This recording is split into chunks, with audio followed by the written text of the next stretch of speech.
This conference will now be recorded. So the people that I see attending are Diane, Robert, myself, Gail, and Julia. Is there anybody else, Gail, that I can't see? Yes, we have someone on the phone, caller 1. If Yes. you want to go ahead and identify. Hi, it's Maria. Oh, hey, Maria. Hey. How's it going? Wonderful. Good, good. Okay, that takes care of introductions. So I have a question on the review meeting summary, Gail, and I know that the county has contracted with a transcription service. And although I take notes at all of these, I still really rely on those to jog my memory. But I'm assuming that they were a little overwhelmed and didn't get them done this time. They're very overwhelmed. So we have 6 of these committees, and they are probably dealing with a backlog of about 20 to 25 meetings between the 6 committees. And some of the committees, like the countywide, have had some very long meetings, 6 or more hours. So they have not gotten us anything since last month for this particular advisory group. Wonderful. Thank you, Gail. I just wanted to make sure that I wasn't missing something, which is very easy because I get confused about where I'm supposed to look for what. Since there's no public, moving on the agenda, we'll move on to the review of the Clatsop Plains Community Plan. I hope everybody had a chance to look at the information that Gail set out, and we'll just jump right in on table 1.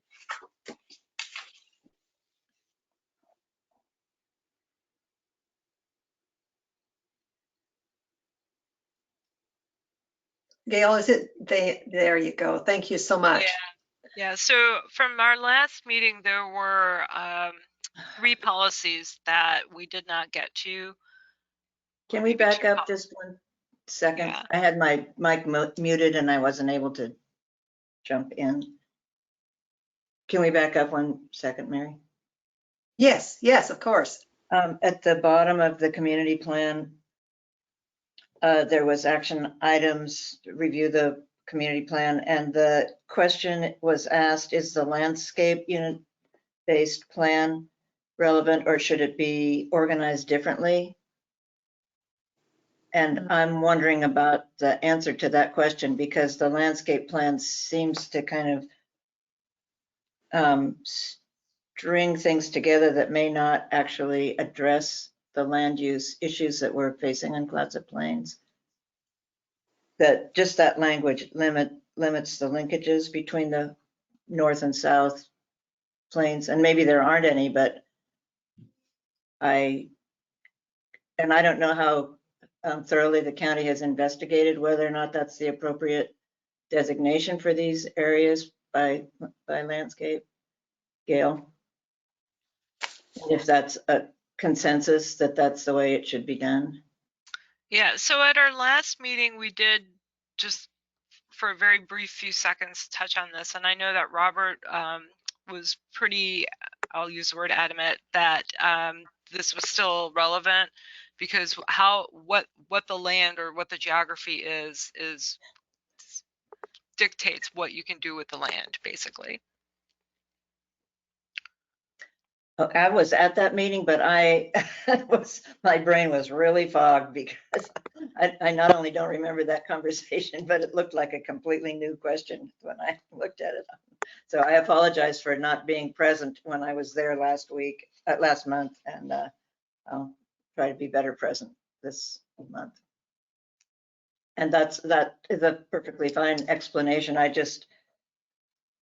had some concerns about using landscape as the only criteria for policy development in the Clatsop Plains area.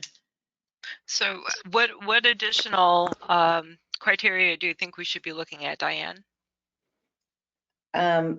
Well, we haven't got to agriculture yet, but I think there may be some questions about how to use the lands that are going to be, we don't have any designated EFUs in Clatsop County that I'm aware of, except maybe the dairy farm in the, whatever that dairy farm's name is, but yeah, go ahead, Robert. You're going to add something. Yeah, on other ways of looking at things, I don't know to what extent we are not supposed to think of social issues. You know, geography is kind of more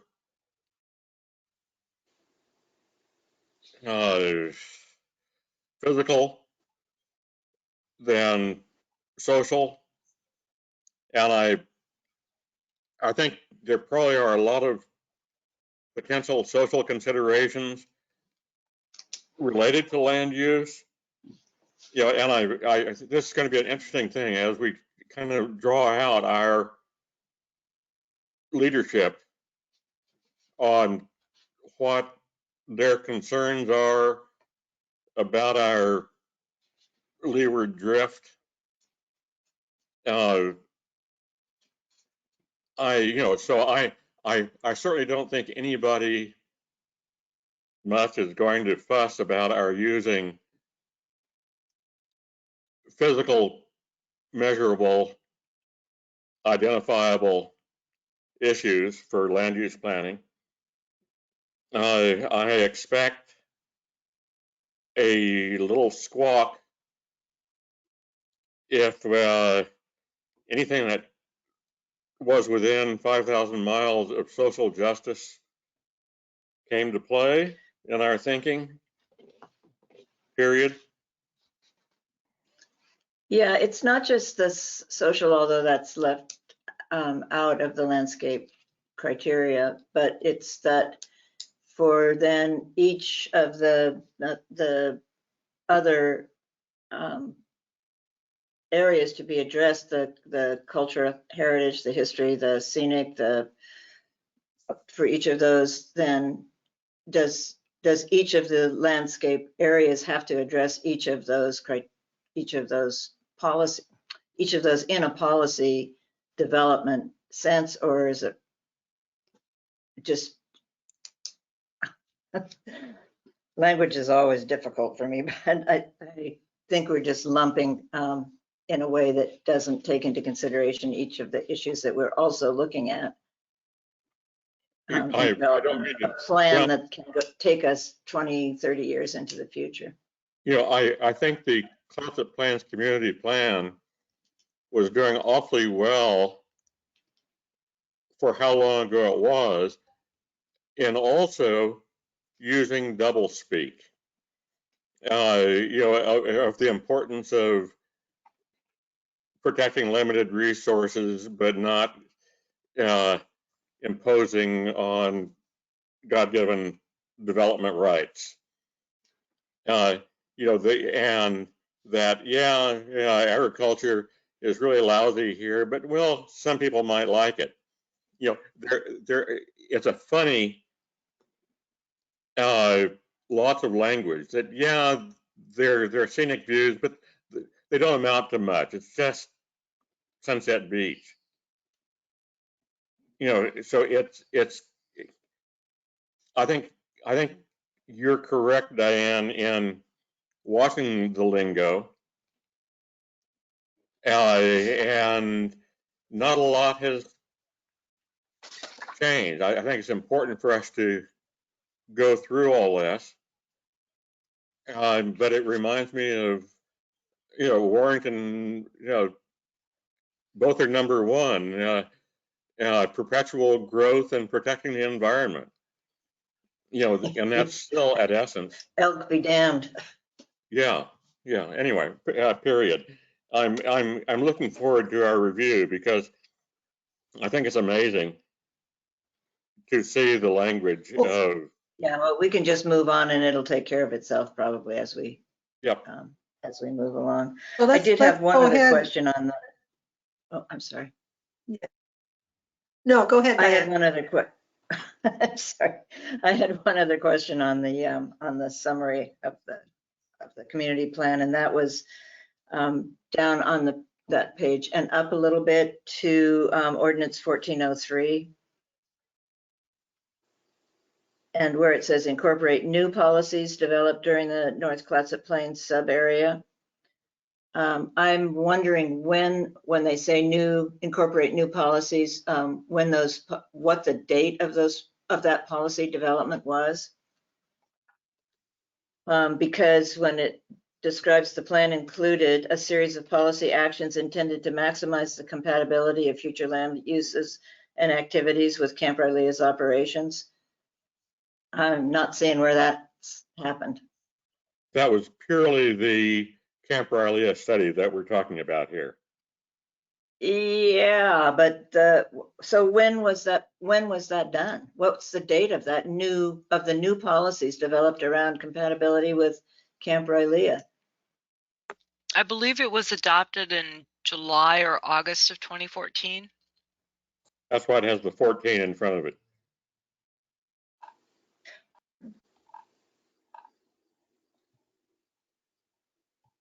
Okay.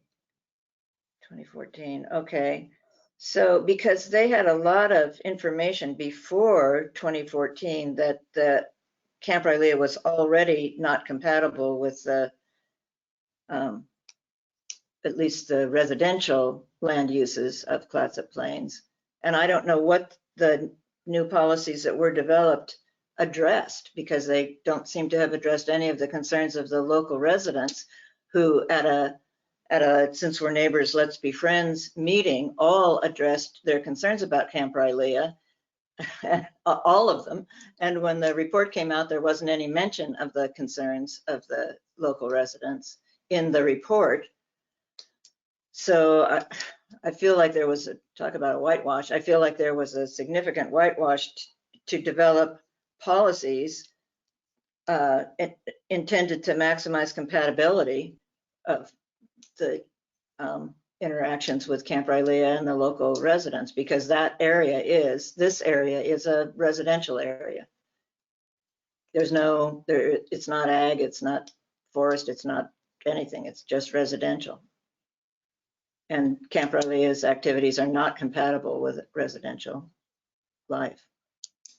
The county basically agreed in advance, and I know Gail has looked for that correspondence, and it has been missing from the record. But the county, in taking the money for that study, agreed in advance to do what Camp Rylea wanted prior to the study having occurred. So I'll quit kicking this dead horse if that's the bottom line on that. If the county will not reconsider their agreements with Camp Rylea that violate that. The county doesn't even have a copy of that agreement that was made as part of the funding by the U.S. Department of Defense. Military. I've forgotten the little sub-agency, but they paid good money to hire the consultants to actually redo it, because they so botched the original effort, they had to redo it. So for sure, the second time around, they wanted the county to agree to do what Camp Rylea wanted, as long as they were being paid whatever it was, $185,000. But Gail's already looked for that correspondence, and to my knowledge, it has been disappeared. But it clearly was an agreement with the armed forces branch that basically pays off communities to do their bidding.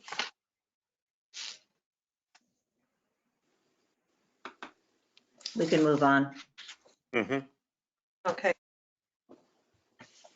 Mary, We can come back to this later. Yeah, Just go a ahead, couple Gail.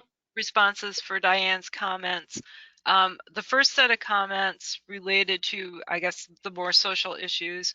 So the way the community plan is set up, it's broken into different areas, and it does start out with talking about the different landscape units and a general set of policies that basically says this type of area is suitable for this type of development, and these are Right. the general things that we want to see in these landscape units.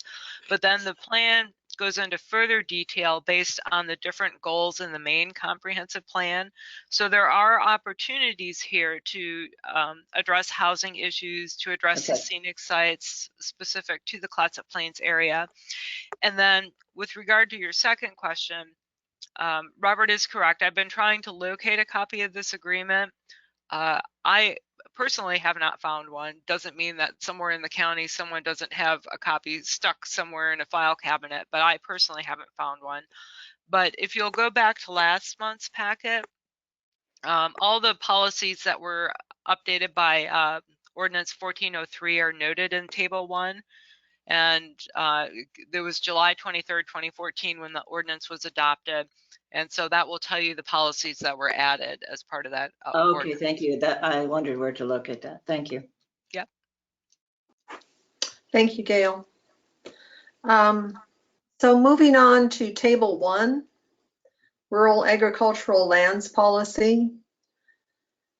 And the first thing it says is see agricultural lands background report and countywide element, which is my understanding, and Gail just sent this out, Goal 3. So what I noticed before we get started, before I open this up, what I noticed is, of course, that it's under findings, it's just so outdated that first thing you need to do is update it. First, my recommendation would be, first of all, that it be updated.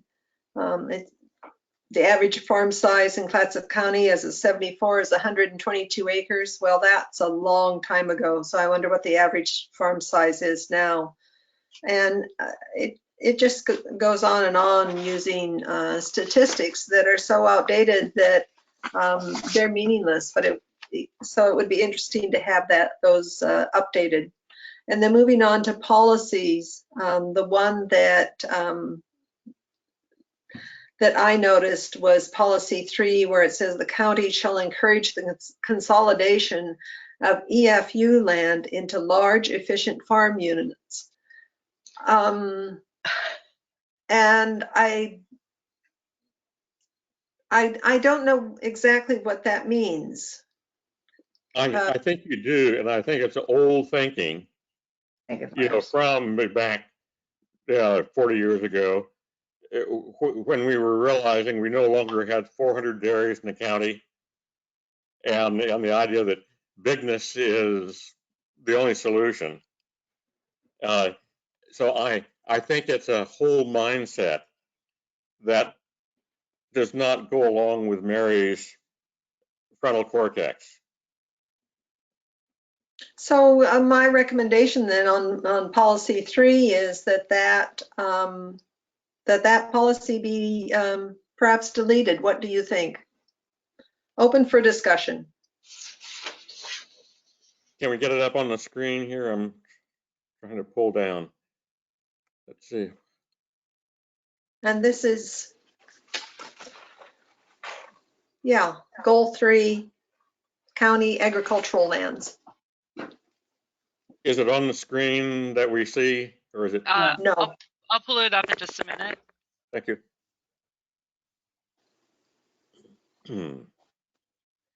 Yeah, I read that and I thought, that's the old thinking of go big or go home.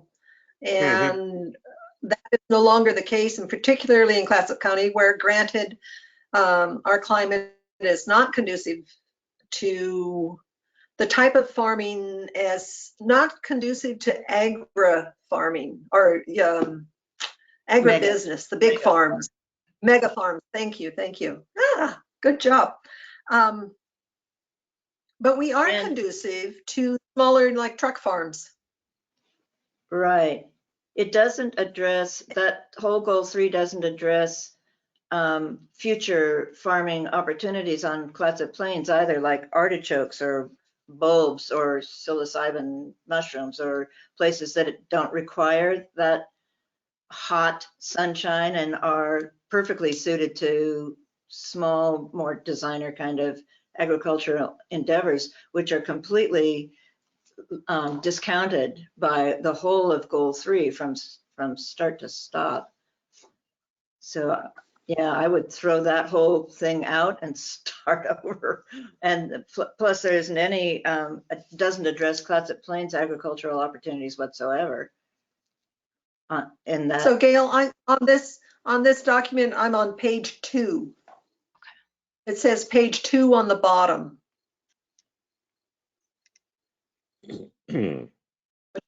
Doesn't mean that it's screen 2. And it's just past the opening page with the picture.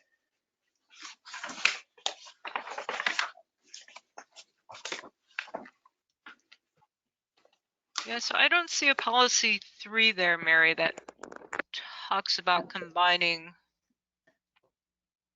farms. So this is the one with the picture. Yeah, What is that animal? Is it like a I think- guanaco or something? Is it a big nutria? That one. no, it's a really weird cow. Thank you. You're welcome. Yeah, they need to update the picture too. So here where it says policies and policy 3, the county. Boy, this is not looking the same. Of course, I can't really see. I got this little teeny screen. Yeah, so No. this is the same link I sent to everyone, Yeah, but I don't see what you're seeing because there really are no policies in goal 3.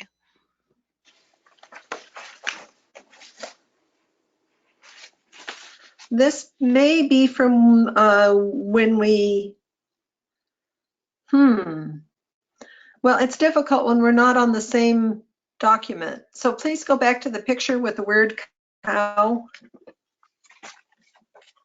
That's definitely my weird cow. Okay. And then the next page is countywide element goal 3. Yep. And then the next page is introduction. Findings, yeah.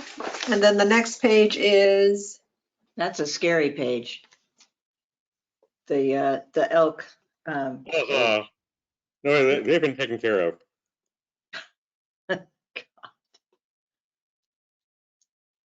Yeah, you Yeah. can't, those are very inconsistent goals to kill all the elk so the farmers can, or to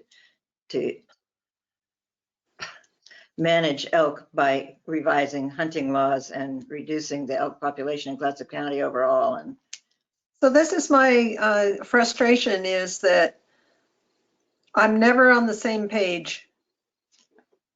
I mean, I have this printout from back when we were still meeting in person, and it's hard to have a discussion when we're not on the same page.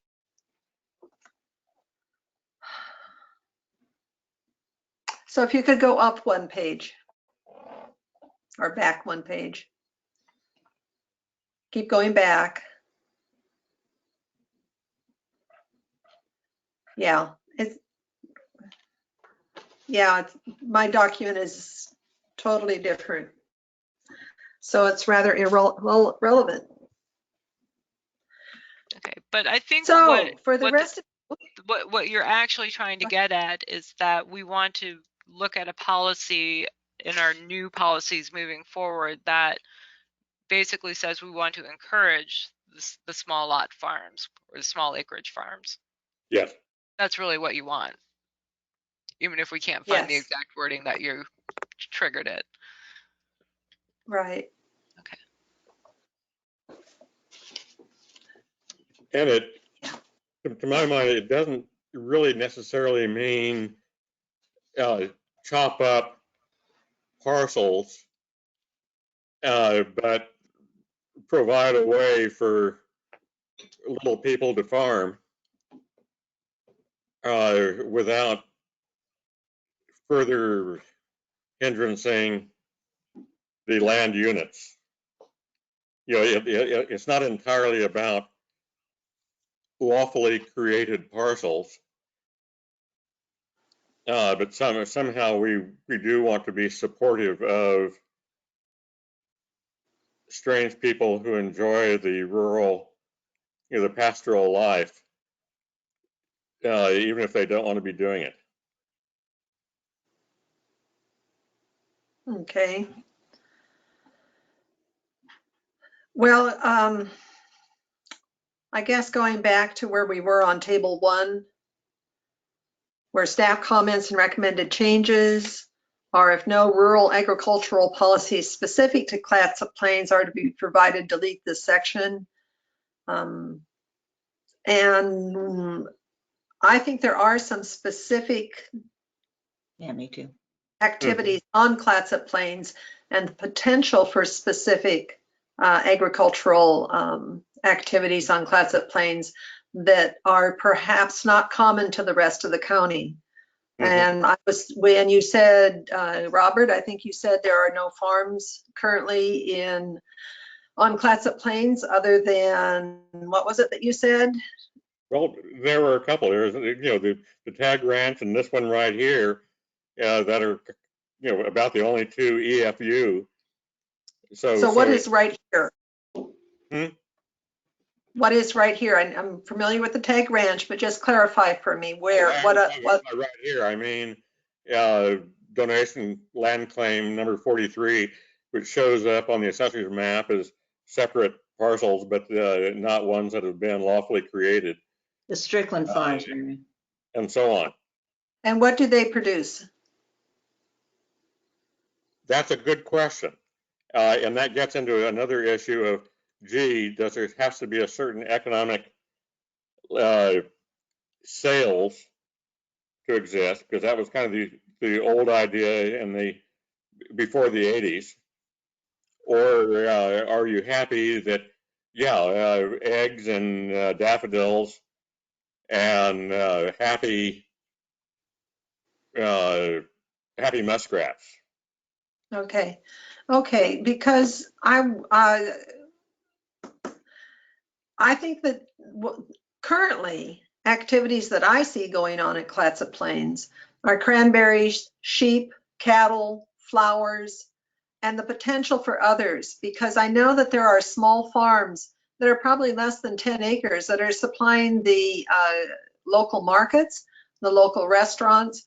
And my feeling would be that I certainly want to maintain policies that encourage some degree of a self-sufficiency in food production, or at least the potential for self-sufficiency in food production. We have certainly seen what happens to our supply lines. And so that's my feeling. Discussion.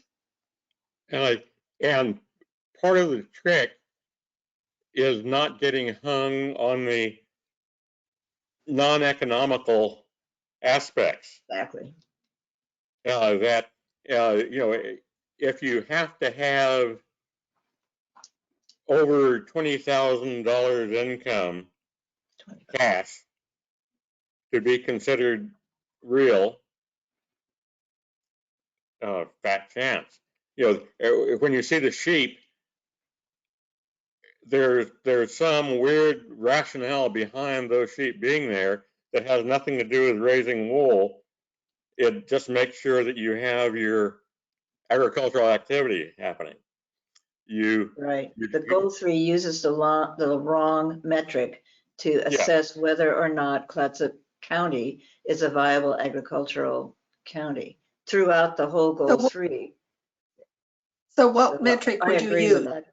We don't want to use how much income is generated. We don't want to use the number of acres that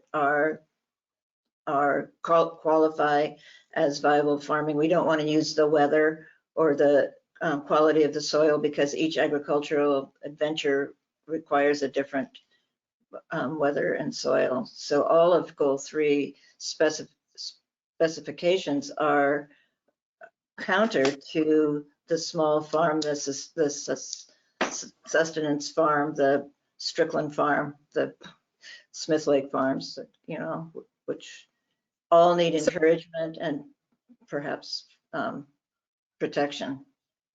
So what metrics would you use? Or do you have an idea of what metrics could be used? Well, I think I wouldn't use numbers. I just wouldn't use that kind of data to determine whether or not Clatsop County is a viable agricultural, you know, can be considered a viable agricultural community. It has been a huge trick for this land unit to exist for the past 70 years. You know, it has taken outside income. It has. Yours, you mean, Robert? Yes, you know, and it has not been with support of county paid personnel. You know, it has been despite court rulings.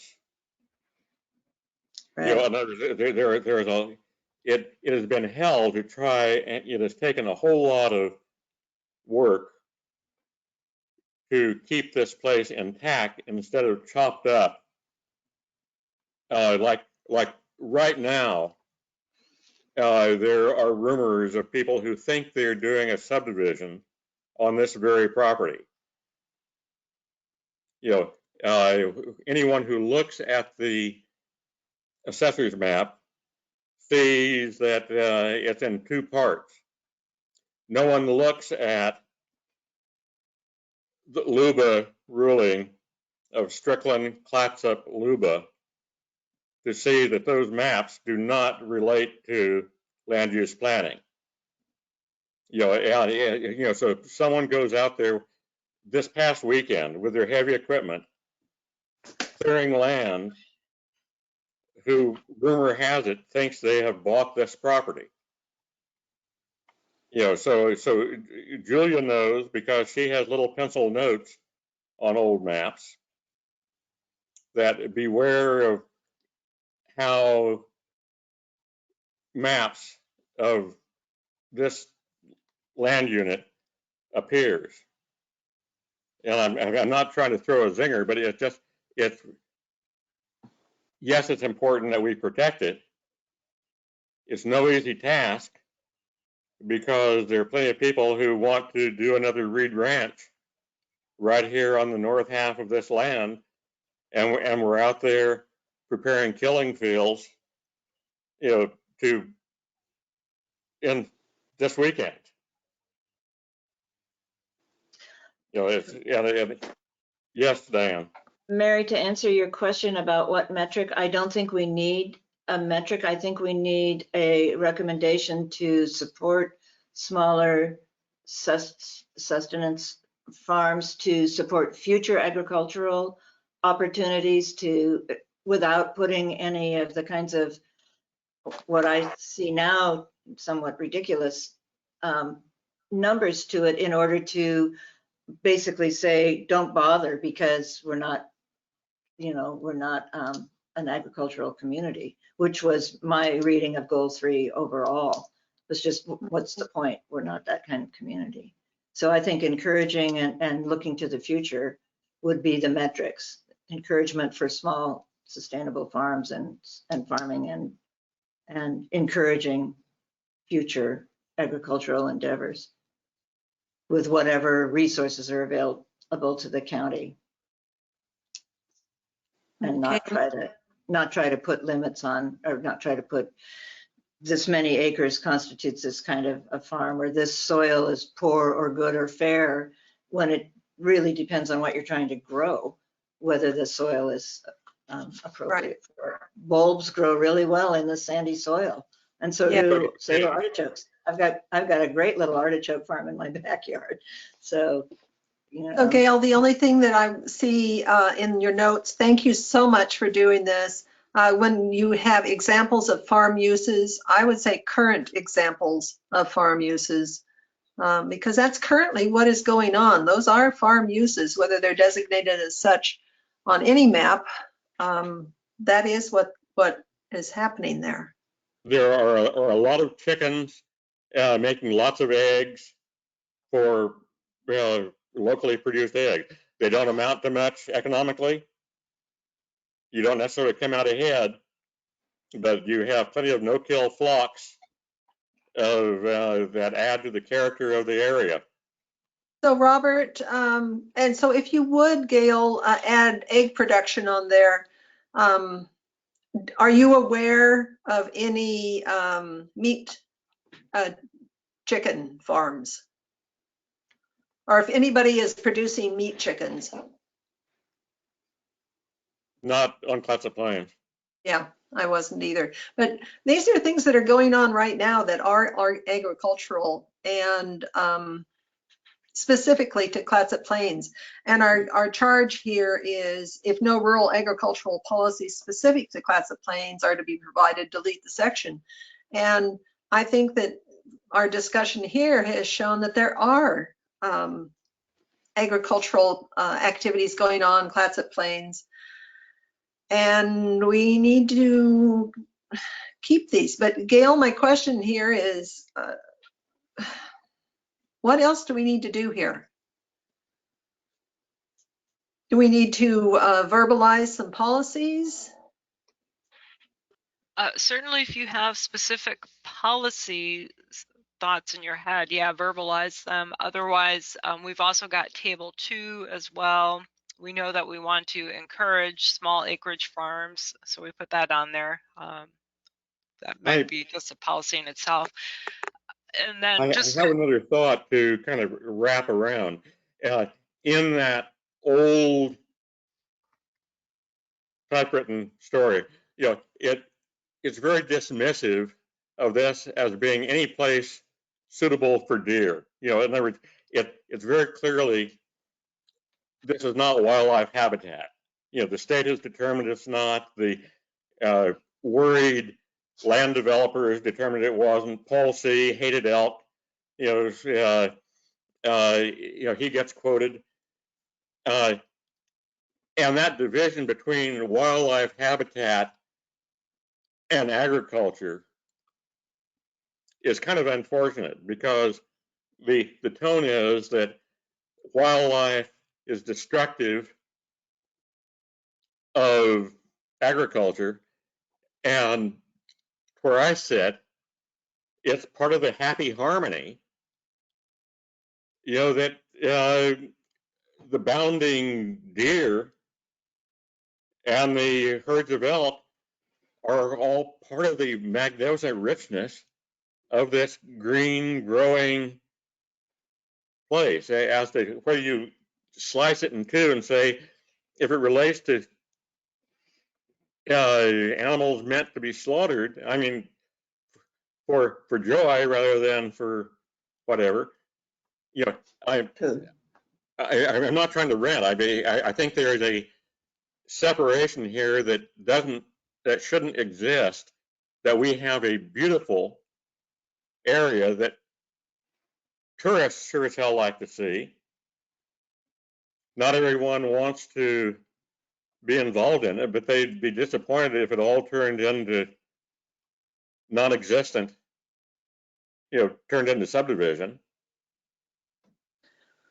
Period. I think we may need a fresh look at how do we say we like the paradise on earth aspects of Clatsop Plains.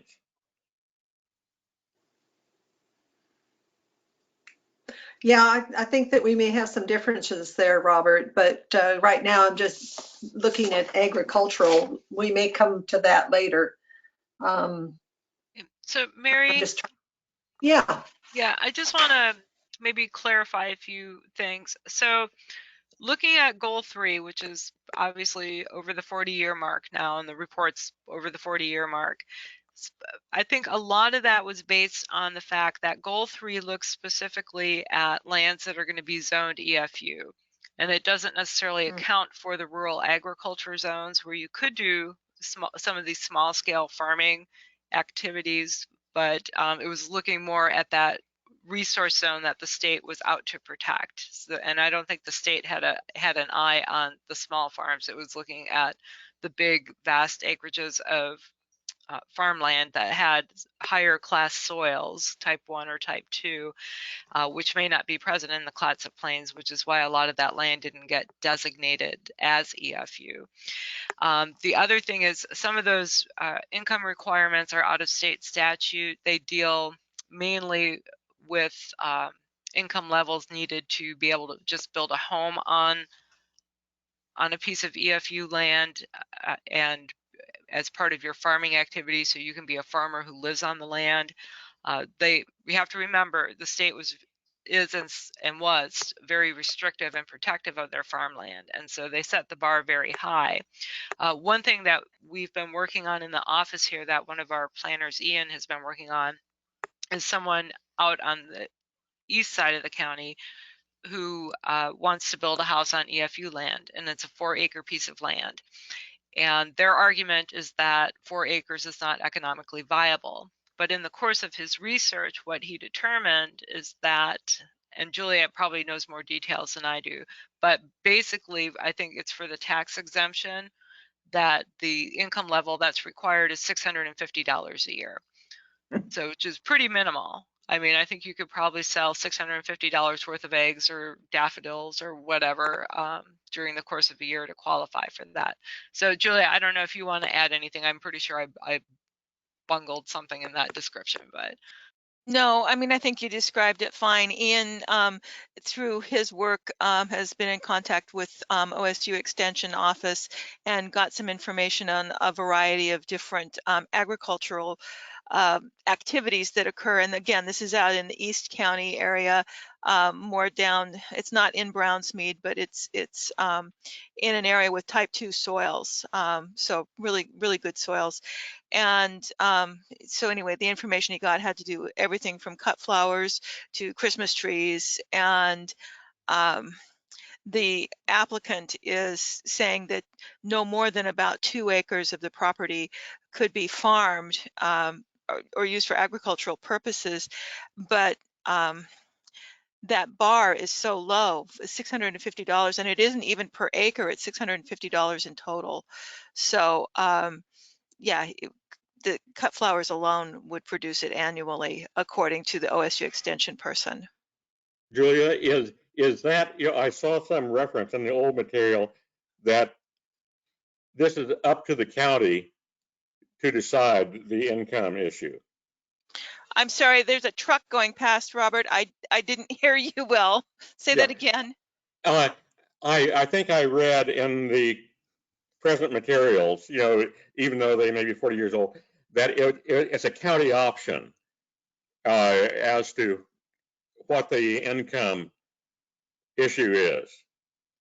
And it is not a state mandate. It's up to the county to decide. Ian is using, and he obtained information and help assistance from Hillary Foote, who is the farm forest specialist with the Department of Land Conservation and Development. And so there's an actual formula that we apply, and that's where the $650 came from. But is it really up to the county and none of LCDC's basic business to decide what the quantity is? In other words, could it as well be, period. I know that when the assessor sends out these warnings that we don't think you're involved in agriculture, it'll say one thing on that as to what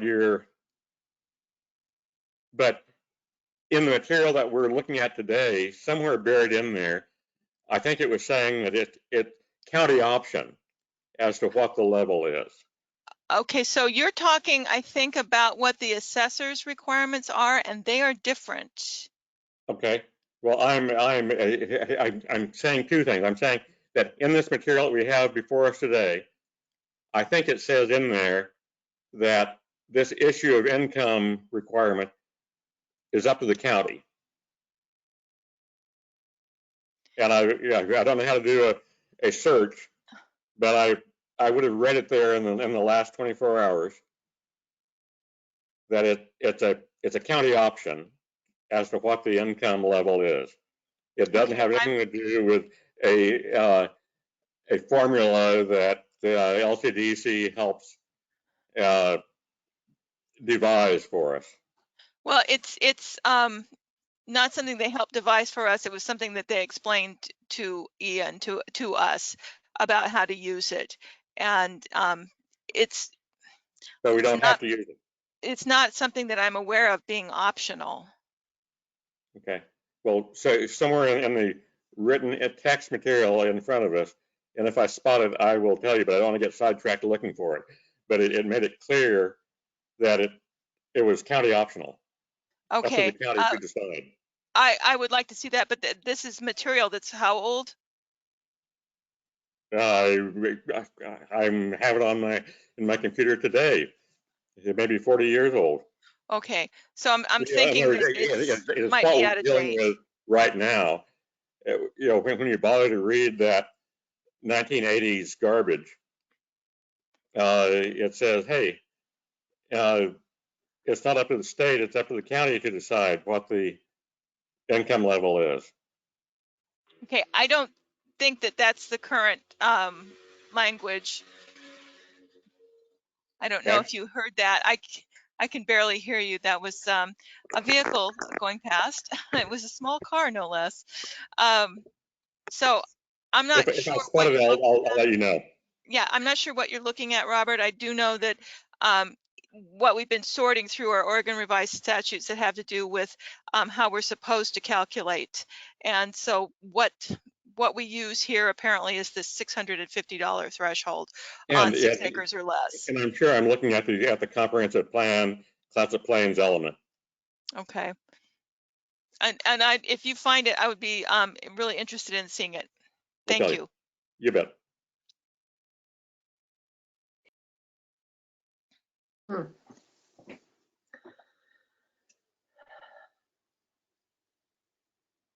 So where do we go from here, Gail? If when we go to table 2 and proposed policies, it sounds like we will have a couple policies at least to put in here. And so with the committee's approval, I think our recommendation is to retain this this policy, a rural agricultural lands policy, because we do have things to put in there. What does the committee say?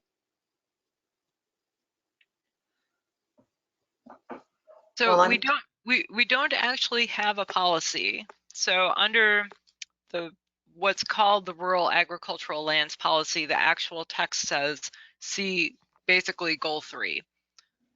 So we would want to come up with a policy, and then we can have little objectives. Well, not little, but we can have objectives underneath that, like encouraging, you know, small acreage farms, updating the background report, the agricultural background report.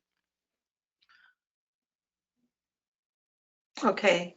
So are And you that looking for something more general than that, Gail? Hold on, just a minute, hold on. So that is where we would be putting that wording in table 2, is that correct? We can do that.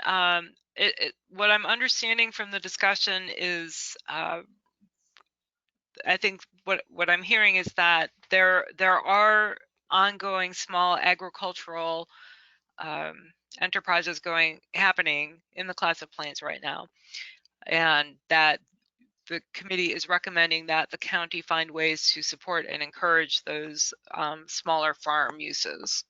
Correct. Okay. Yes. And I'm sorry, Diane, go ahead.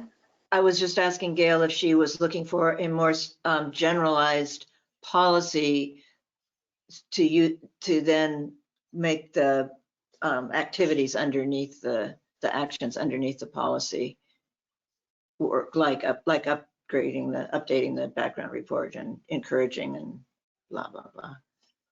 Do you need a policy to generate those subcategories? Yeah.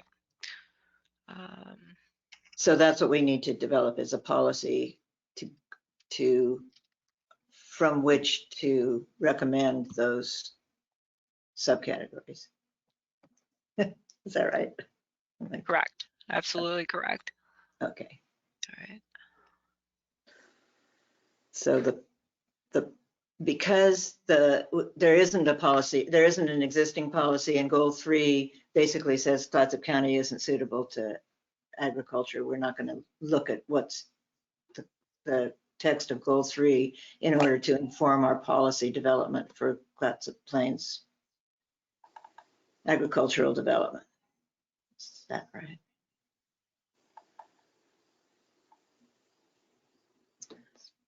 Is that a correct statement, Gail? I'm sorry. I What was Gail's typing. writing is, yeah, Yeah. and she's right. That's what the policy should be.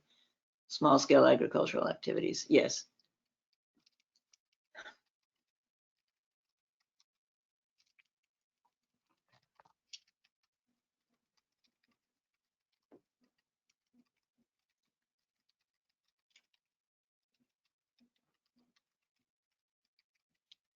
All right. So I wrote very general. This is rough Very draft. Small scale agricultural activities have and continue to operate on the Clatsop Plains, including the farming of cranberries and flowers and the raising of sheep, cattle, and poultry for egg production. Clatsop County shall encourage the continuation of these uses through the following policies. And then we'd probably want to have policy 1, which would be update the background report. And then policy 2, which would be to encourage the to encourage self-sufficiency in food production. And then I think we need a policy in there that addresses future encouragement of future agricultural opportunities. So would that be 3 then at the end of, it's already there, support future agricultural opportunities. Okay, I'm sorry. There. Yes. Sorry. We can Make that that maybe separate. I've got separate glare. color. Yeah. Yeah, that's all I need. That's what. The other thing that I would like to see, not just, let's see, excellent job, by the way, Gail. Thank you for putting our thoughts into words here. You're welcome. Have and continue to operate on the Clatsop Plains. Encourage a continuation of these uses, these and future uses. Clatsop County shall encourage the continuation of these and future uses through the following policies. Yeah. Because we don't know what's coming on. Yeah. One of the things that in updating is we need to take out mink. As far as I know, mink is not a viable agricultural activity at this time and does not look like it's going to be in the future. But we don't know what's coming up that could be like an artichoke farm.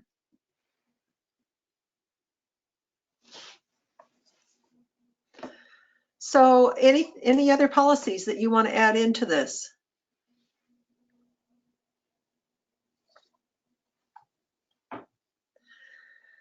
So this is where, Robert, you and I may have a little bit of disagreement or a difference of opinion or view.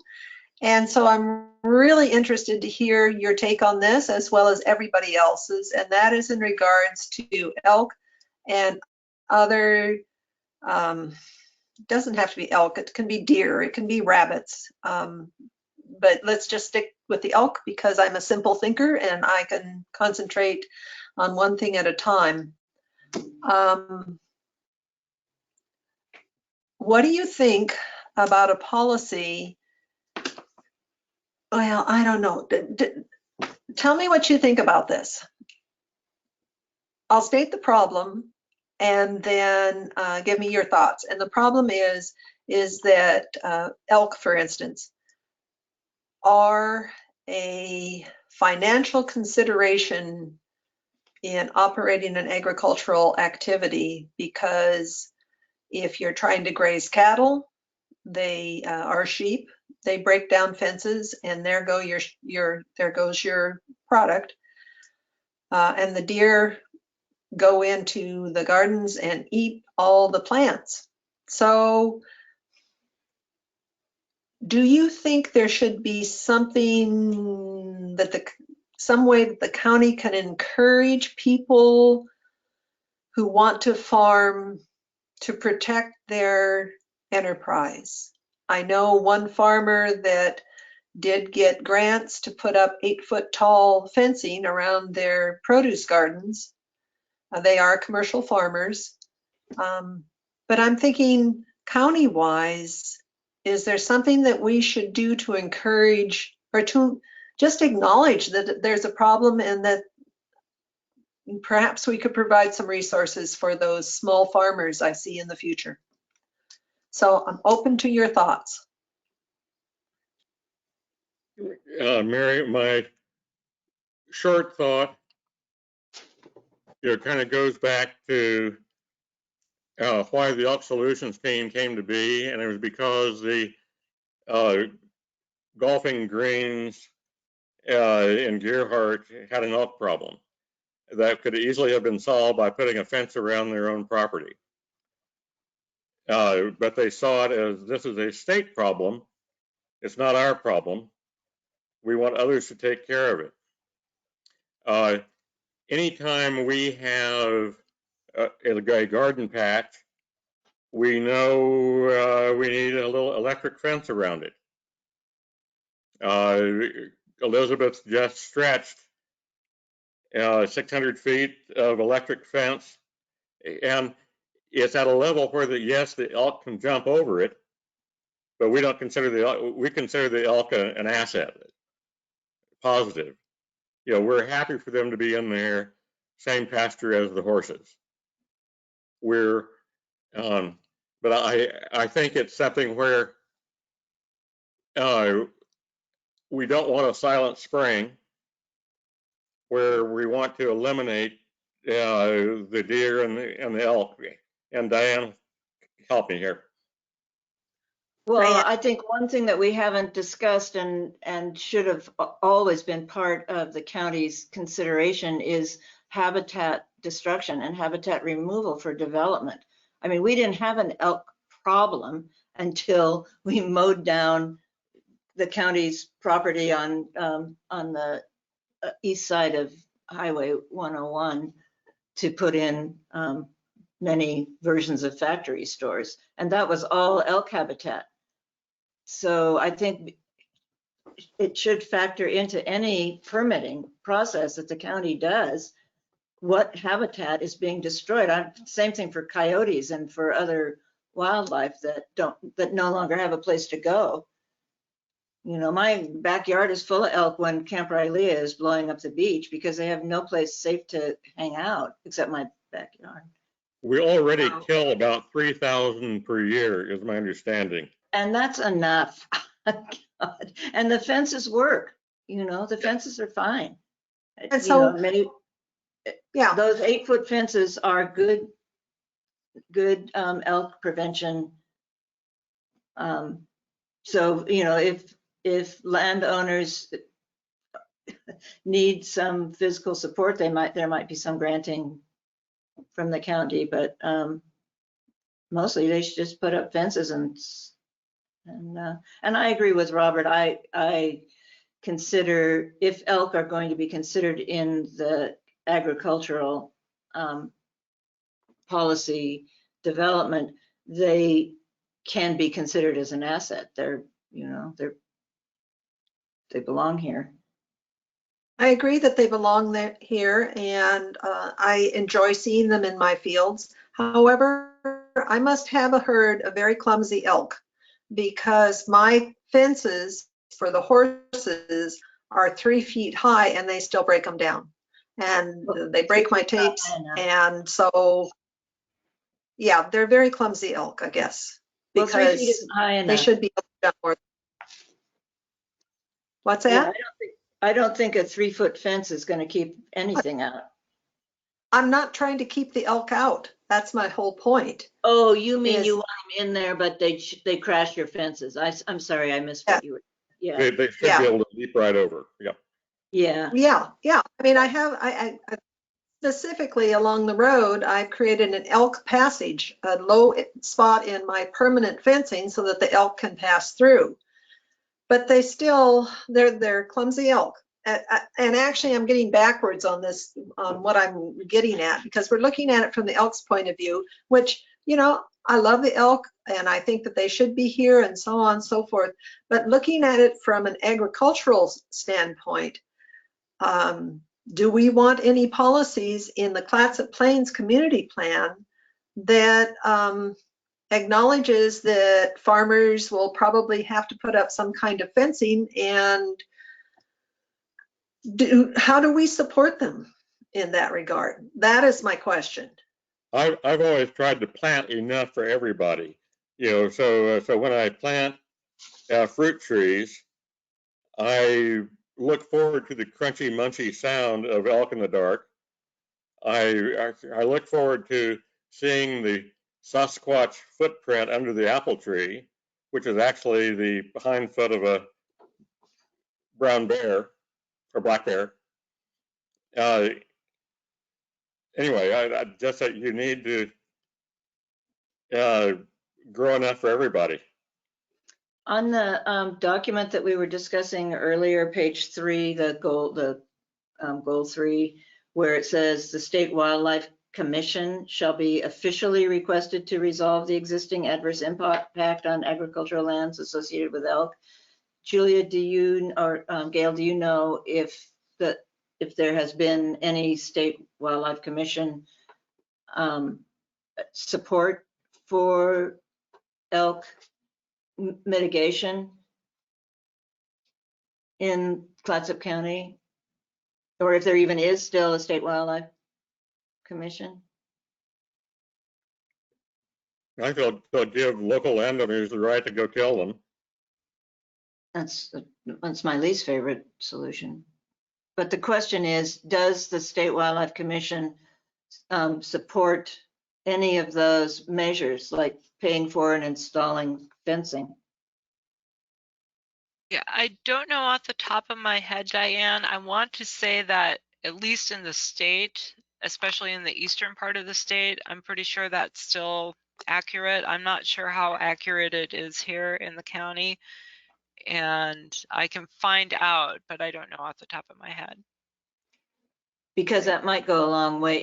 If that section B of that goal is, has any validity, it might be a way to at least approach resolving the elk problem by building fences or helping property owners with the damage that results from, physically to mitigate the measures. I would just as soon we didn't revise hunting laws, because I don't want people hunting elk in my backyard. I guess I'm a NIMBY in that regard, but and then I don't think the final solution of just killing them is a very good solution either.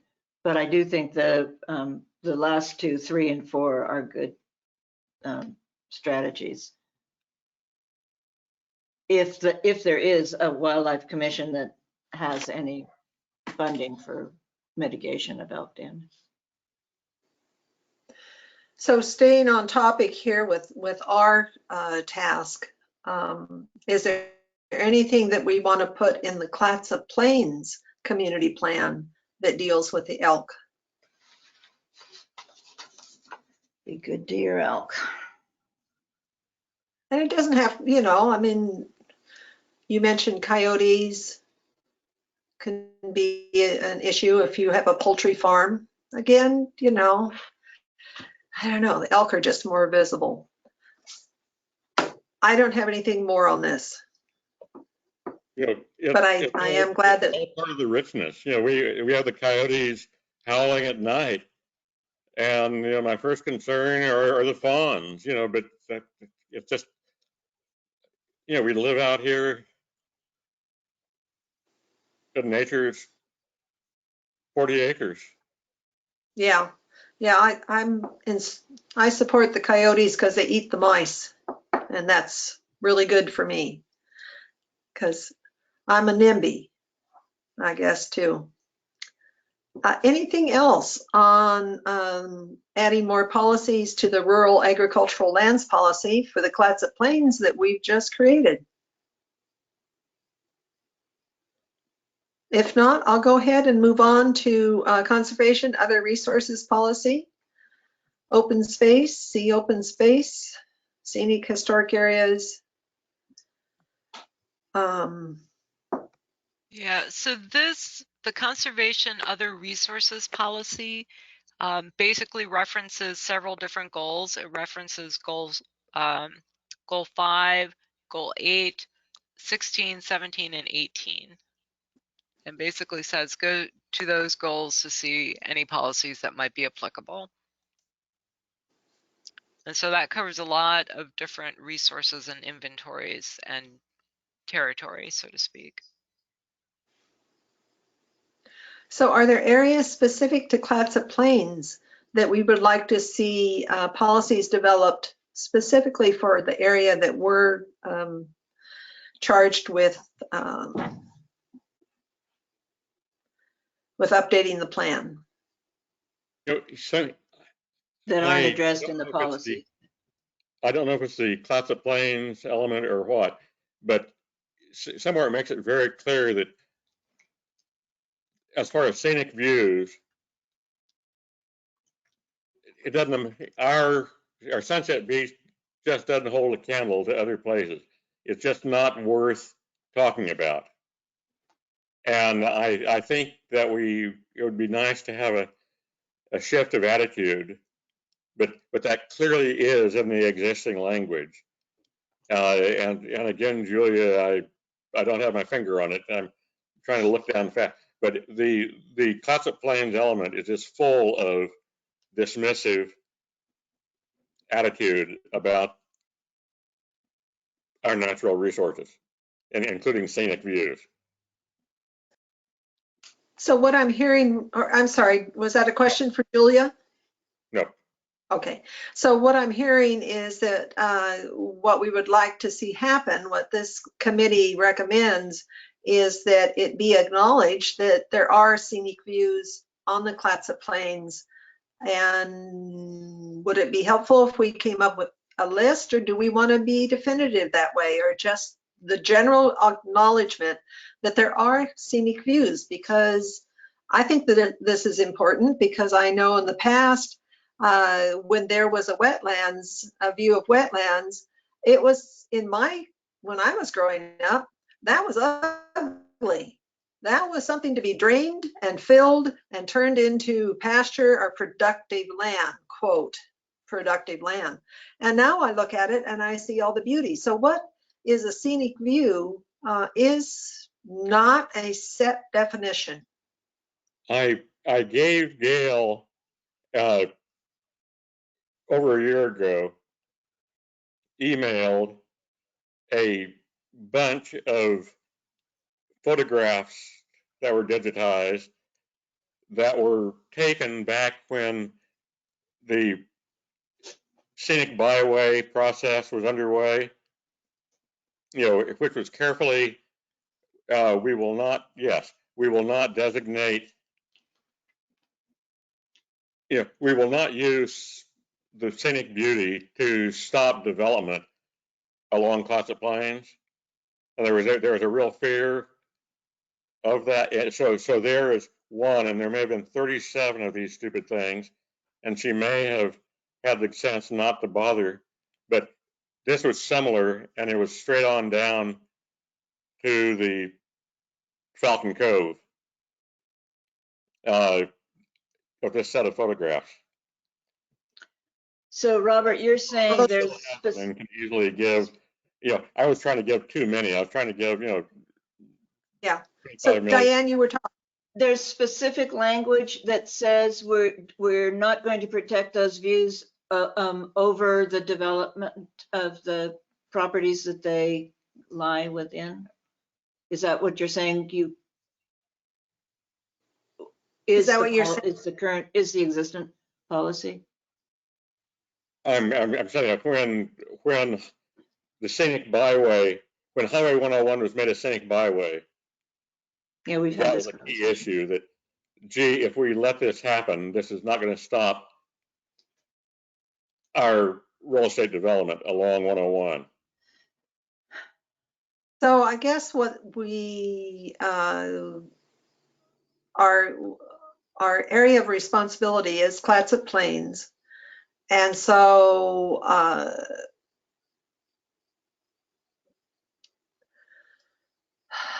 So I we think would say acknowledge and protect those scenic views, views. Yeah.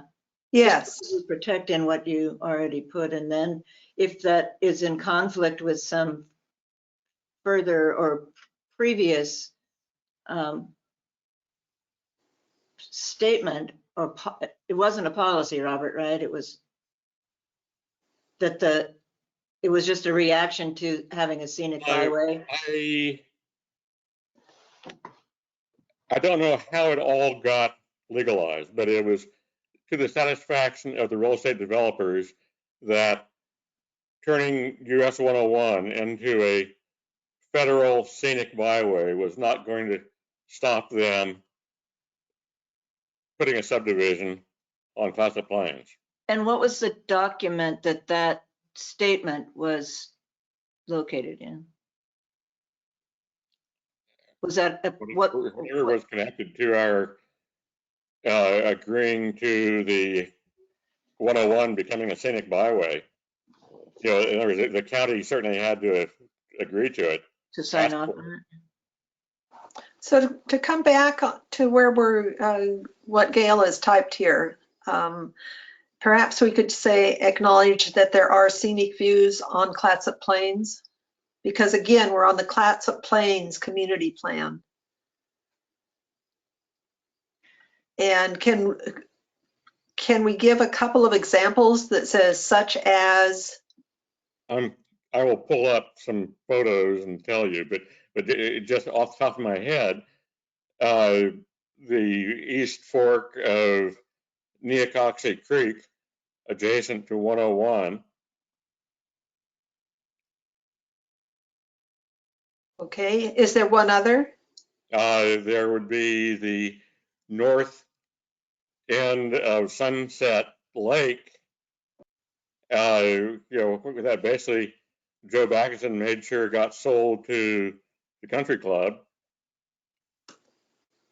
You know, so Sunset Lake has its scenic views. I'm going to pull up other pictures and I'll be quiet as I do it. Okay, so I'm just thinking that if we want to recommend that this policy be implemented, that if we could give a couple of examples, that would be helpful. Would that be correct, Gail? North end of Colby Lake, I think that still counts as Clatsop Plains because it's the west of Clatsop Ridge. And are you reluctant, Gail, to say protect, to add the word protect in there because of the agreement with the feds or the developers? Well, we don't necessarily have an agreement with developers, but I think I think the way that we should break this down is goal 5 deals with scenic spaces and things. So I think what we want to do is, like we did with the previous one, have a general policy that says these things exist here and we want to encourage their protection. And then one of our recommendations should be that in goal 5, we take these scenic sites that Robert's pulling out of the pictures and say something along the lines that the county should consider these for should consider including these in the resource inventory for scenic views. Something along those lines. Great. Perfect. All of that without Wonderful. ever using the word protect.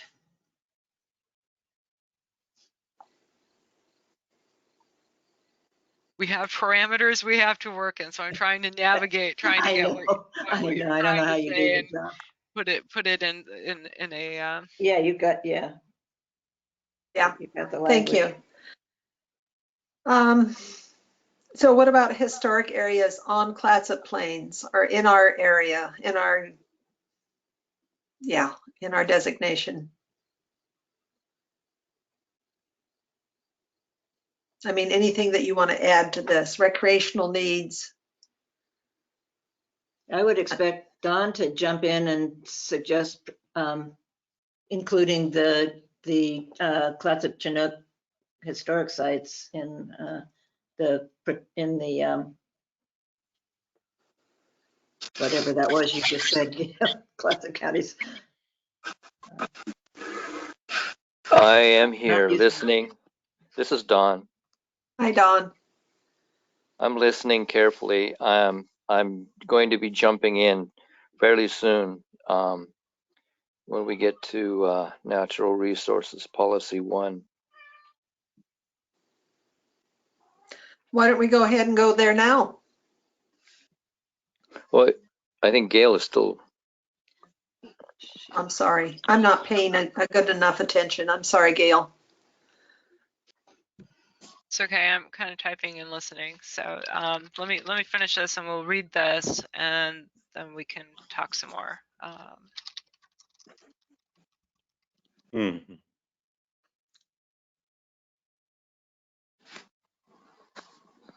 Hello, everyone. Noxicum. Not to come. Hi, Dawn. Okay. All right. So for our conservation other resources policy, we actually needed a policy there like we did for the first one. Okay. So rough draft. The Clatsop Plains planning area contains several scenic sites, historic and cultural sites, and recreational areas such as the East Fork of Neocoxie Creek, the north end of Cullabee Lake, and sites important to the history and traditions of the Clatsop Chinook people. The county shall encourage the preservation and protection of these sites through the following policies. You can throw in a West Lake.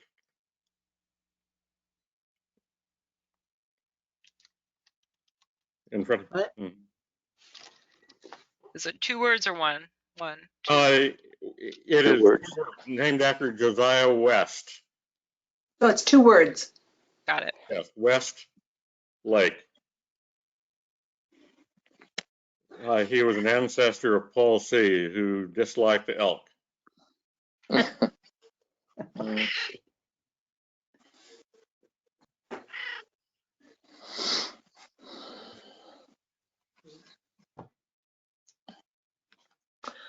So, Dawn, did you have something that you wanted to say? Well, when we go to natural resources, but I have some concerns and some corrections, Chinook corrections that I need to inject, and I just got my notes here. I was in conference with the Culture Committee Tuesday, and I expressed some concerns after studying this particular area, the natural policies, and it's incumbent for me on behalf of Chinook to speak of them once when Gail scrolls to that area. I see. Okay, we'll come to that then. Hopefully, I will be sure to leave time for that. But currently, we're working on policies.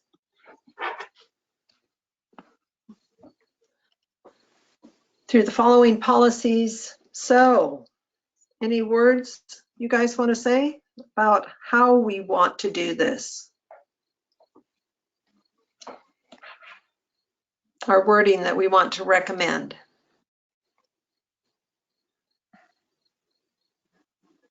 I would say through the following policies, that might be to identify those sites. Good start.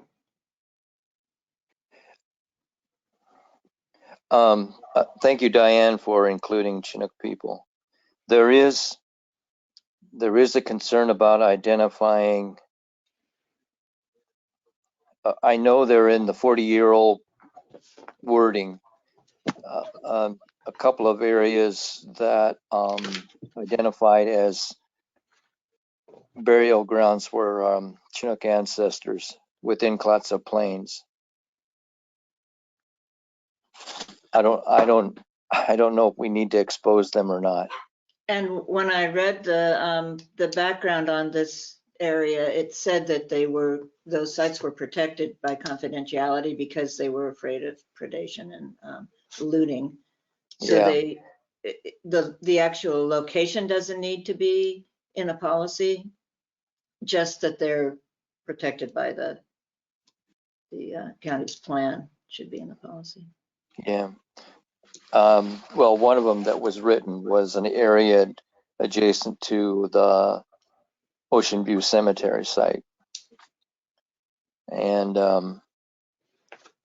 I don't think it's protected, but I could be wrong. I haven't really visited the area. I need to be smudged before I do that.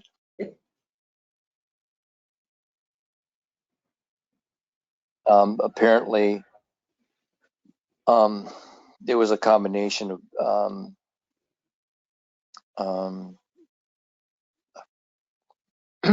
murders that were committed against the Clatsop Plains that were in that area, and then the measles and epidemic, or OG, or whichever you want to call it, took a lot of people out, and there was a burial there, or several burials there. It's forested right now. Was that mid-1840s, Dionisio? Yeah. Yes. Sad. Yes. So is this It's- something that, a policy that should go under this policy one? I don't understand how this is broken down. We've got policy one and policy one. Help me out, Gail. Yeah, the second policy one should really be like objective A or something like that. Or objective Okay. Okay. And then policy two becomes policy one. It'll become objective 2. Objective 2. Oh, I see. Okay. And then for under that, or included in that, would there be a way to require the county to consider wildlife habitat in the permitting process? I think there is a way through the declaration of cooperation the county just signed with that elk project. And it does say that we are supposed to review our regulations regarding open space in new developments to ensure that the open space has enough food and water, basically forage for the animals, and it's got enough space and it's connected. So I think there's a way that we can word that in there and be consistent with everything that's going on in the county right now. So.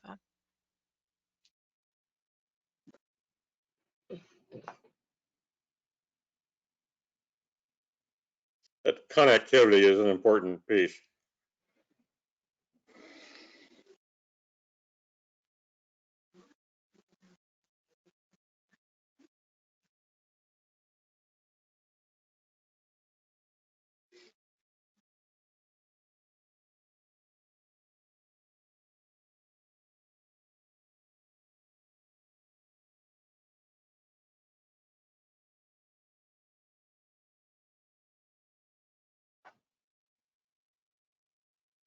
Thank you. Thank you. You say to review existing regulations regarding open what? Open space. Okay, thank you. I just couldn't quite understand that. And then would objective 3 be, where would we put acknowledged scenic views, that they exist? Yeah, I think that will go under objective 1 because there's several different resources that we want to identify that come out of goal 5, including the historic, the cultural areas, the scenic views, the wildlife habitat. So I think there's a lot that gets covered under goal 5 that we don't necessarily have to spell it out. Okay. So will you move that text up under objective 5 or? It's actually pretty much, I didn't include everything that Robert listed, but most of Okay. them up in this policy here. Okay, Yes, ma'am. wonderful. Thank you. Any other objectives that we want to put under this policy?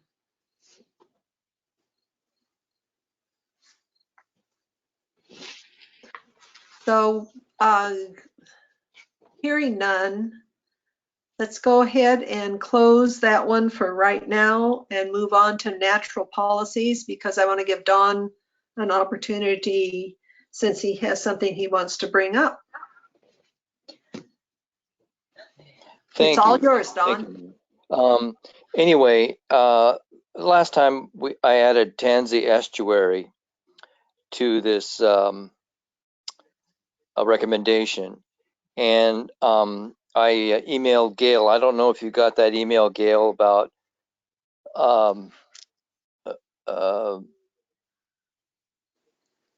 that's had the map of You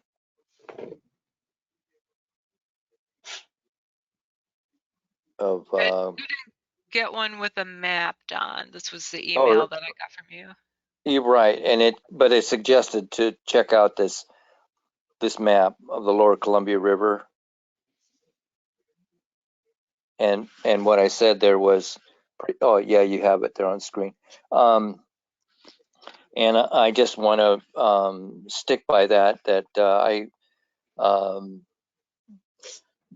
looked at all kinds of navigational charts that started from the early 1800s on down, and it shows a progression in the 50s and 60s of the fill that the Army Corps of Engineers was actively doing in that area north of East Harbor Drive in Warrenton.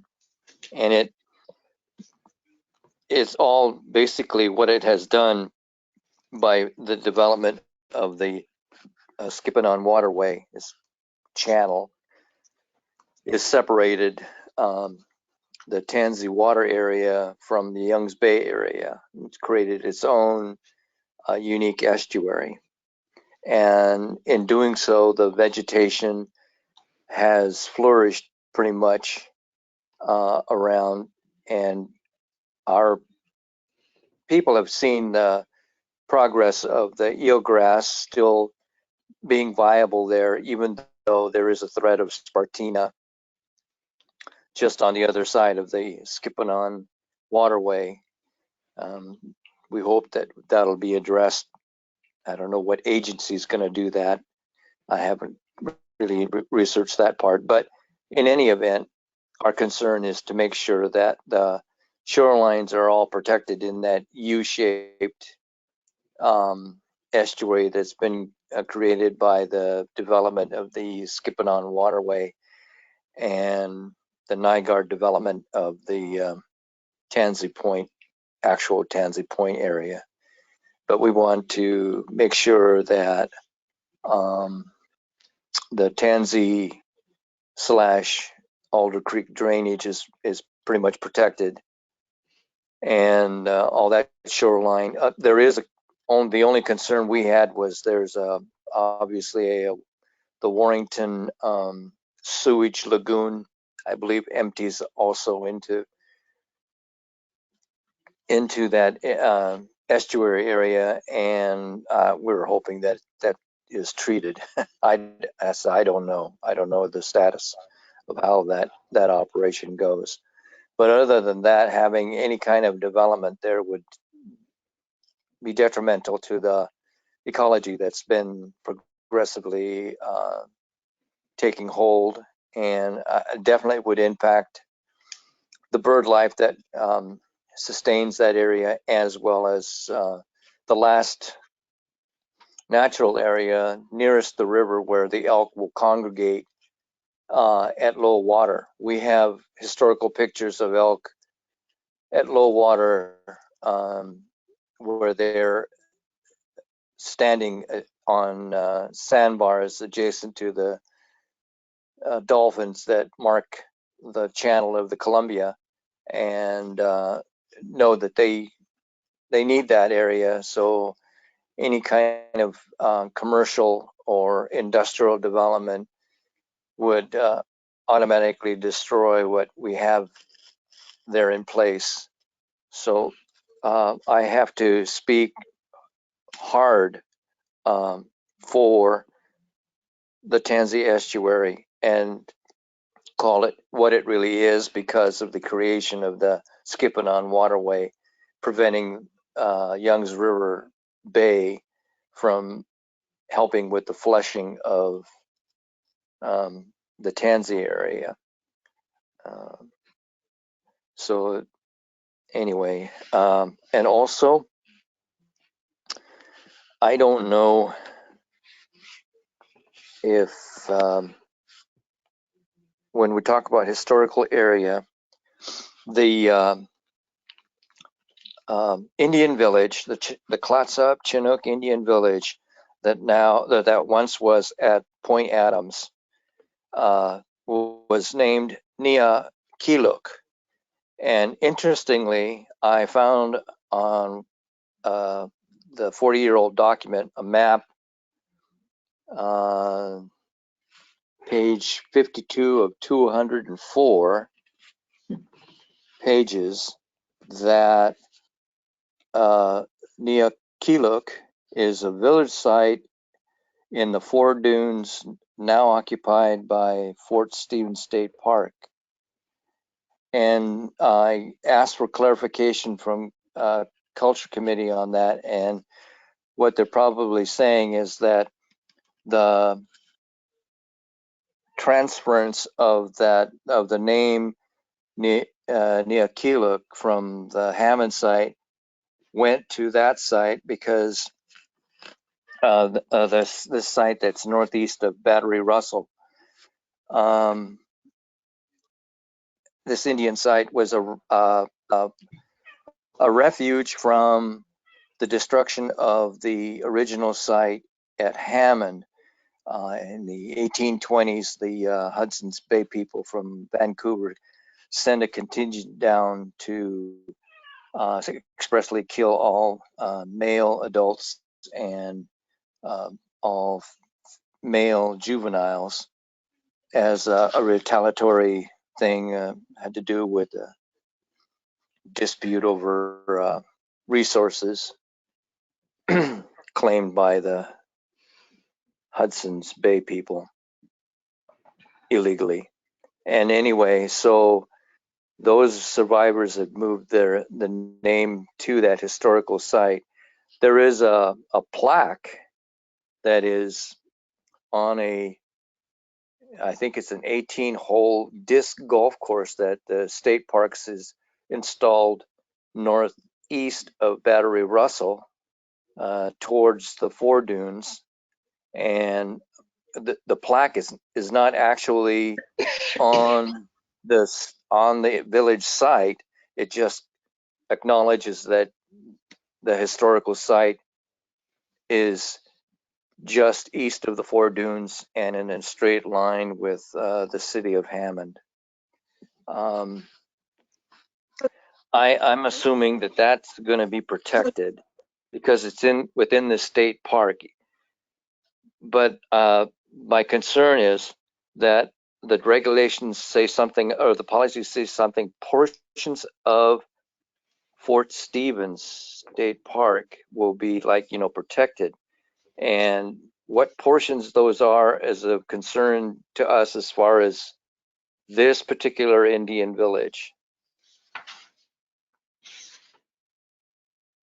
See, it says portions of Fort Stevens. Actually, even portions of the Nicanatum estuary is also a concern to us because we don't know. I mean, it sounds like they're So I don't if know I may what's being interject protected. for just a minute, Don, this sounds less like a natural policies discussion than this would go more perhaps under conservation, other resources policies, which historic areas would fall under that. Am I correct, Gail? Yeah, historic areas would actually fall under goal 5, where we were just talking up here. Mm-hmm. Oh, okay. Sorry. No. That's, I just wanted to call, understand this so that we get these comments put in the right place. On the same, figuring out whose territory is it, the at the mouth of Alder Creek, the combined mouth of Alder Creek, Tansy Creek is some port-owned land. I presume that is outside of the boundaries of the city of Warrenton, but within Clatsop County, it obviously is submerged and submersible lands around there, which brings in state. But I'm just pointing out for Gail to do her own figuring out that moving down there, where it shows, directly below on the dotted line, below I and N in Point, on Tansy Point there, at the mouth, yes, is, this is port owned. I expect that Warrenton stops somewhere right along First Street, the old railroad tracks. Obviously, the state has jurisdiction, but I presume the county has some kind of jurisdiction to be protective. And this is getting back to the natural part. Like you may have Pacific Seafoods plant sitting in Warrenton, but their outflow pipe certainly goes out, I would expect, in Gale's territory to dump the effluent. So it's a curious area for us to be clear on who is where. That's right.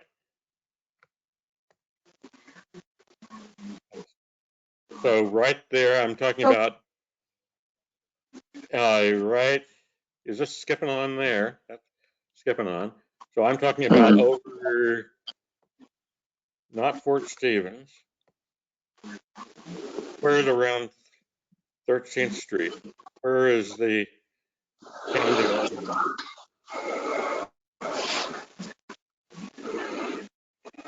So this is, okay, there's Alder Creek. So where I'm talking about is this area, or this, I guess, is port owned. And Warrenton, where does Warrenton end? Is this the Warrenton boundary or? Yeah, so Warrenton, let's see here. Yeah, this This is extremely natural is what I'm getting at. And is it within, outside of Warrenton city limits and part of our purview that it is just incredibly beautiful natural habitat in this area? Yeah,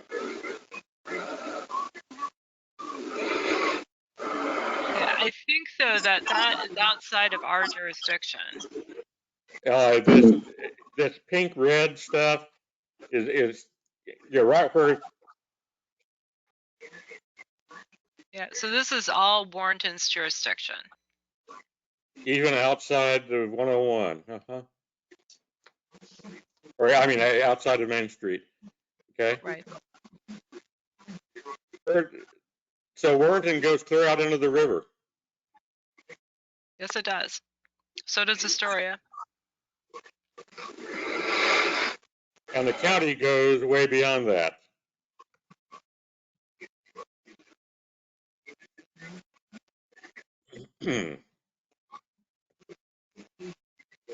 So this is all Warrenton's jurisdiction here. Okay, thank you. And this is where the counties got jurisdiction, but we're not up in that area. Mm-hmm. So just for my own clarification, Gail, this is not part of the Clatsop Plains planning area, is that correct? Correct. Where Okay, does Clatsop Plains, what's the northern boundary of Clatsop Plains?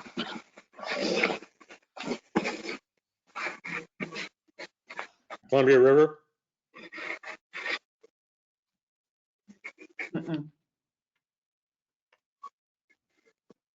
So the northern boundary of the Clatsop Plains is the southern boundary of the city of Warrenton. yeah.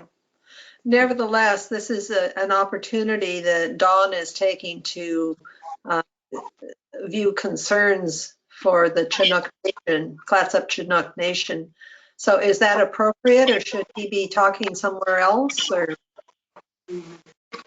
will this get conveyed? Which planning area is that area north of Tansy Point? Where Fort Stevens is? So Hammond is all part of the city of Warrenton. And there, Okay, but Warrenton goes as far up as to our Fort county Stevens. planning areas,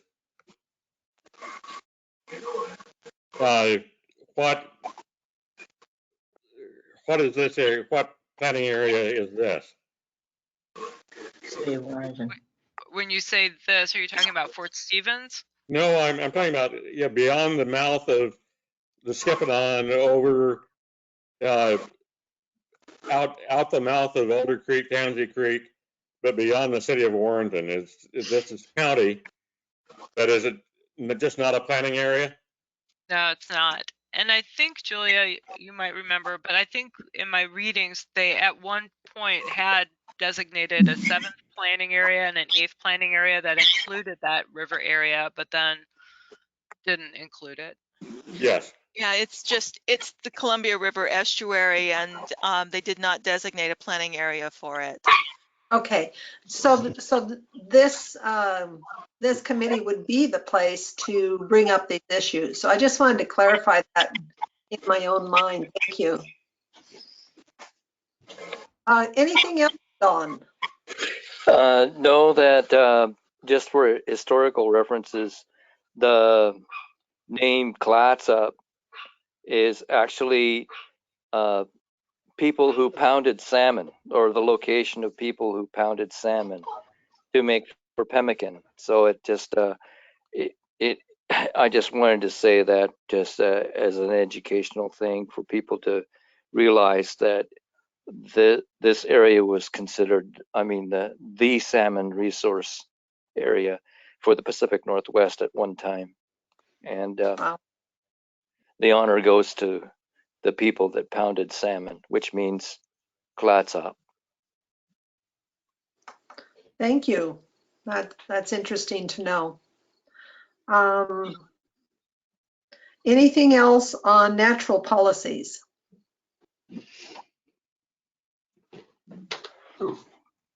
Okay, I will open it up. I know there's no public comment, but there's no public, I don't believe.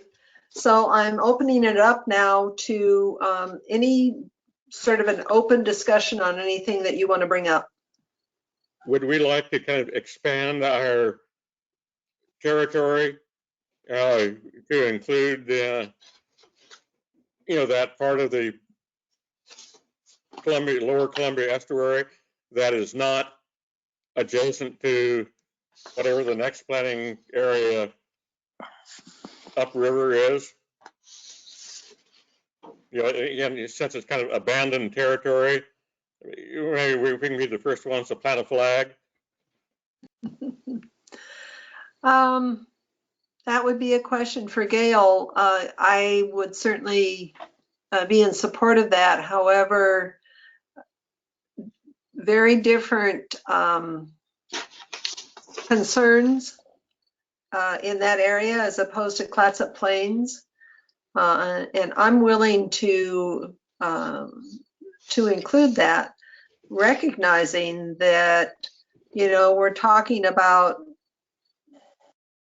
two different, the Clatsop Plains I still think of as like the breadbasket of Clatsop County.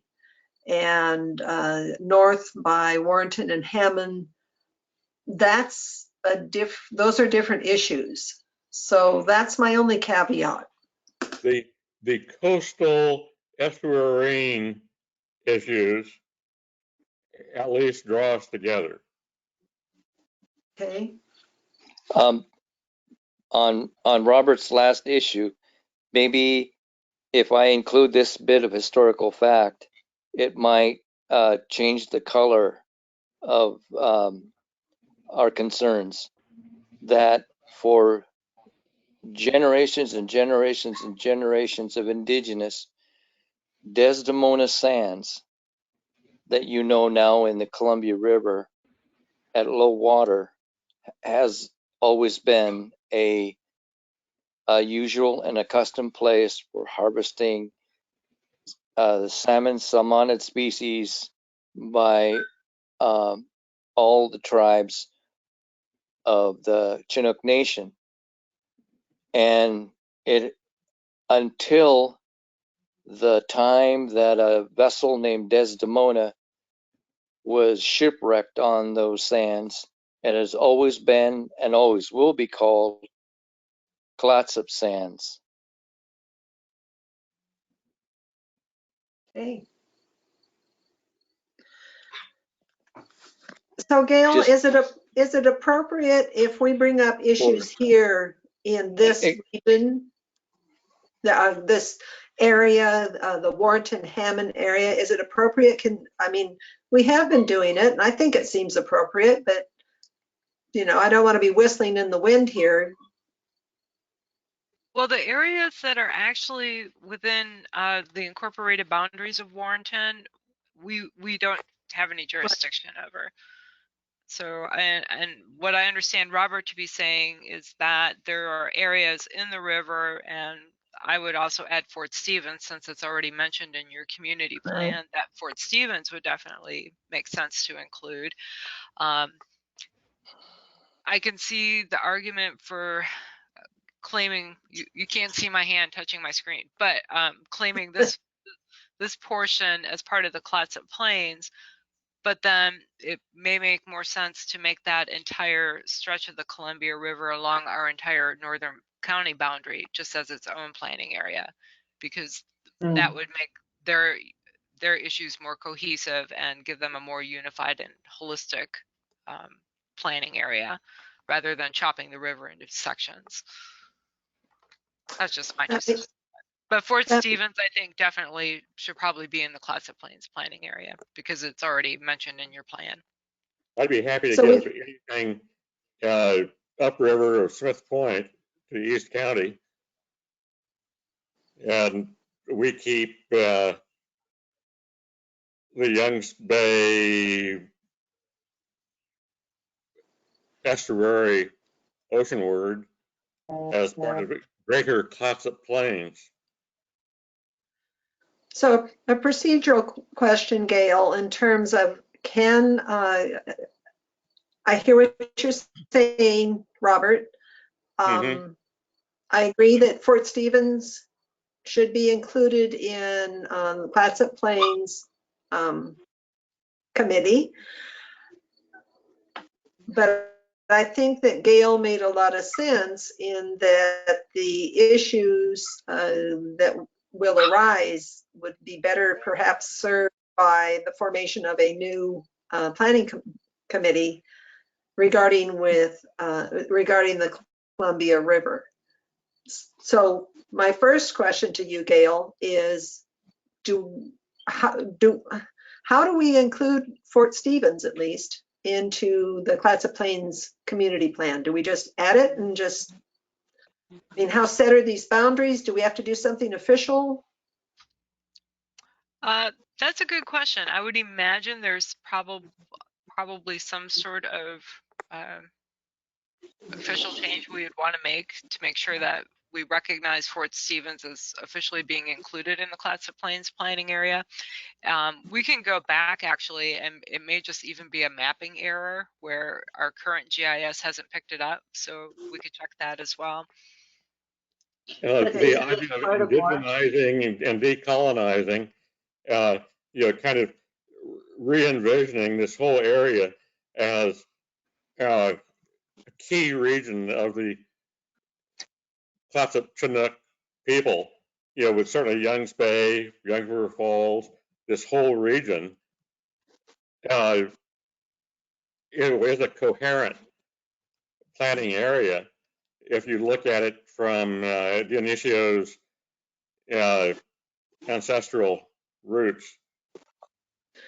And I think that that's what the county plan is for. And hopefully that those kinds of things are addressed. And I certainly agree with you, Robert. This whole area is definitely united in that way. But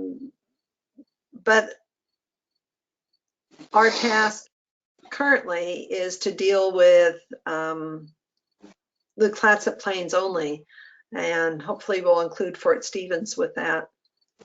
And Gail, my second question is, can they even create a new, I'll call it Columbia River Committee?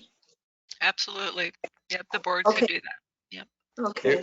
That was also rejected as being making more sense to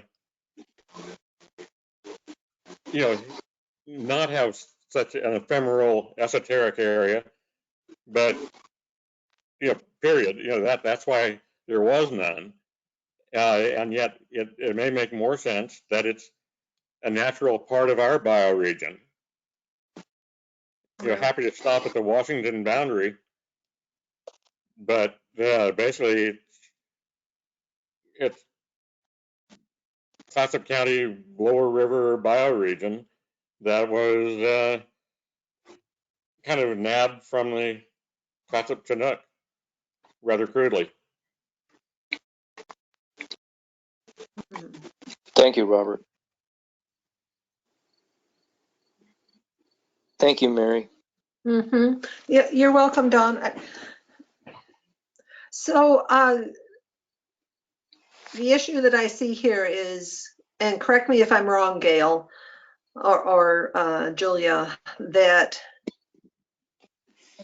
most of that land that we're looking at is in city, which we have little to no jurisdiction over. However, the parts that are in the county, perhaps we should include them in our area. None of them is in the county. None of it is? Isn't it all in Warrenton? Except for Fort Stevens. And Fort Stevens is in the county? So that's out of our jurisdiction, our control. Is that correct, Gail? Well, no, the Fort Stevens Park is in unincorporated Clatsop County, but the area where Tansy Point is and Point Adams and the Alder Creek and Skipping On, that's all part of the city of Warrenton. Okay. And we don't have any jurisdiction there. This map doesn't show where Warrenton stops on the north end in the river, but county has a whole lot more of that river area than Warrenton does. Oh, I didn't know that. Yeah, I was told that by port officials that county and state has quite a bit.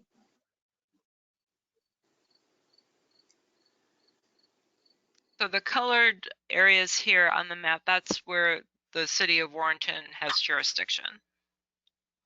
And county goes all the way to the state boundary on the north side, doesn't it? Goes all the way to Washington.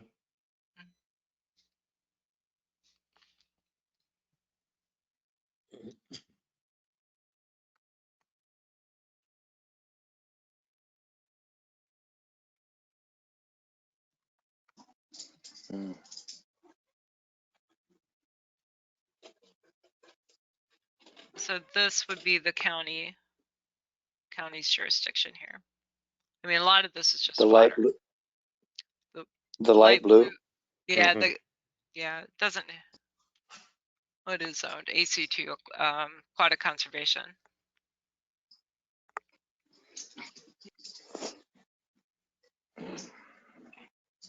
Well, I would support including Fort Stevens in the Clatsop Plains community plan, especially since it's already mentioned. The rest, I'm just not sure about because it seems to me, first of all, most of the land mass, or if not all of the land mass, is out of our jurisdiction in the city. And also the issues are different than the Clatsop Plains. We have a couple more minutes. What are your guys' thoughts? Well, thank you for trying.